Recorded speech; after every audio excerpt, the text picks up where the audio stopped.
So for those of you online here, we're going to go into the homework downloads and come on down, and there's a torsion handout right there. There it is. And we're going to work on that. And what we got is we've got a little mechanism here composed of a motor that turns a shaft. The shaft has a plate that extends out. The plate won't bend. The plate will rotate, but it won't bend. And what the plate has to do is push the plunger down 3.464 inches in 2 seconds. So that's what has to happen there. So there are the dimensions. Okay. Now we've got some constraints on this shaft. We have a maximum allowable shear stress of 5,000 psi. You've got G for the shaft material. The motor rotates its end of the shaft at 0.275 radians per second.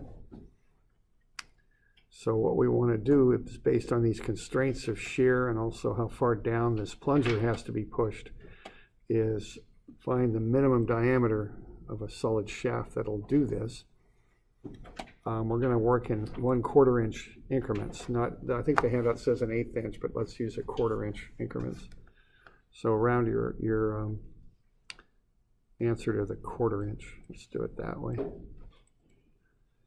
Okay. And let's see. So that's pretty much it. Now we also have a very large force that the plunger here exerts on the plate. It's 4,000 pounds vertical. So I think what we're dealing with here is torsion, and we want to figure out how much of it we're dealing with. I think I would start with that. And then start to see if you can design a shaft that'll do these things. I'll kind of pause the recording unless I got something to say, so you might pause your recording and give that a run. See if you can come up with a torsion about the center of the shaft.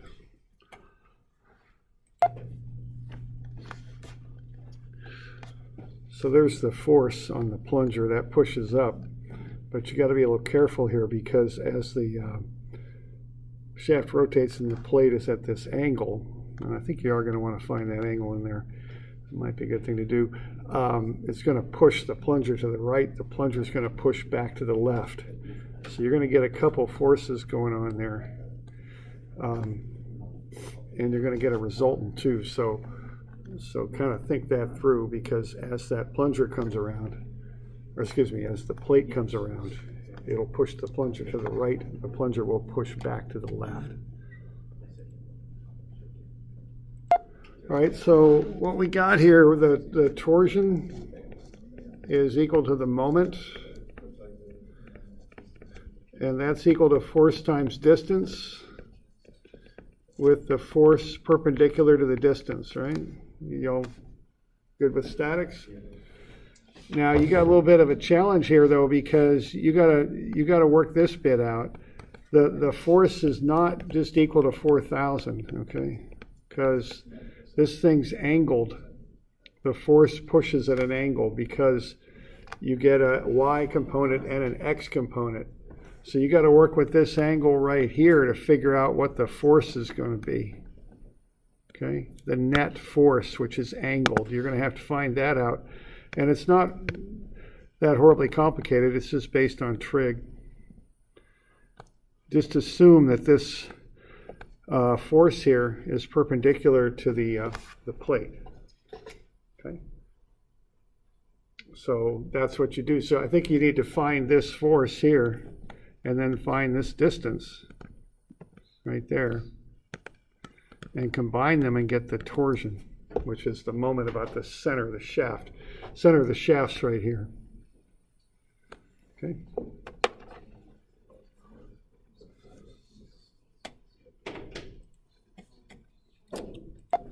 All right, one thing here I want to point out is this is a vector, of course, and we're getting into that. Now, there is a tendency to go with 4,000 times cosine 30 for this force, but that's not quite right. Okay? It's not equal to that. And the reason is if you go with that, what you're saying is that the 4,000 is the total, and this perpendicular component is a component of the total. It's not that way. So F that you're going to use is not 4,000 cosine 30. The reason is that the 4,000 is not the total. The 4,000 is a component. So the vector triangle actually looks like that. And you want this force here. And as I think, as most of you now know, that's 30 degrees there, right? So you want this force. So it's not 4,000 times cosine 30. What do you got to do to get that force? If this is 4,000. Little subtle point there, but there is this tendency, just to go 4,000 cosine 30. I get that because it's a 30-degree angle in there. But what you're assuming then is this is the vector triangle, and it's not, okay? Because what you're doing, you're making the total less than 4,000 then, which it isn't, right? If you go 4,000 cosine 30, the total isn't less than 4,000, it's more. 4,000 is one of the components of the total, not the total itself. Y'all with me there? Okay, so you want to find this force and then multiply it by that distance. So there's a cosine 30 in there, it's just you don't multiply it by it, that's the deal. Okay, we good with that?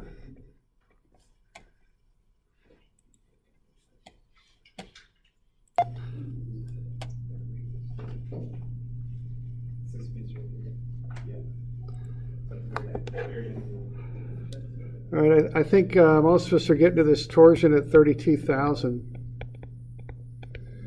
Okay.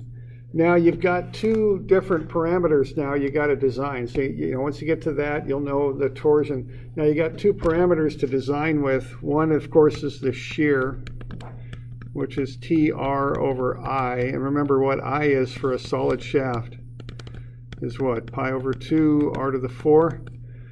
So we're doing a solid shaft first, so we'll go ahead and pop that in there and get the R out of it. But you've also got phi is TL over IG. That's another thing. Now, I didn't say phi is such and such because I want you to kind of visualize it.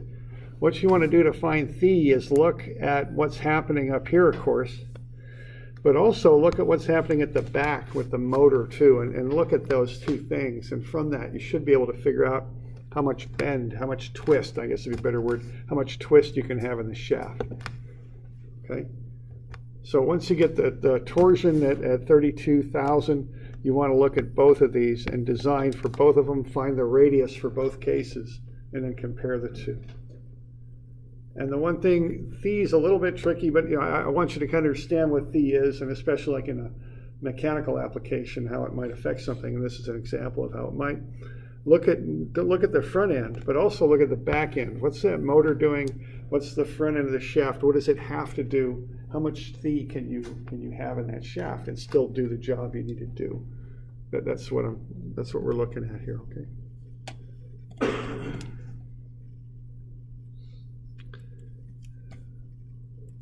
All right. So once you've got those two equations, you can back into solve each of them for R using the fact that I is pi over 2 R to the 4. All right, now phi is a little bit of a deal on this one. What's going on with phi is you've got that shaft, right? And it's 30 inches long and all that. I think what you want to be looking at here is what angle is turned here to get that plate down to where it needs to be. What's that angle there? Yeah. All right. I would take a look at how much twist or how much, what is the angle on the other side?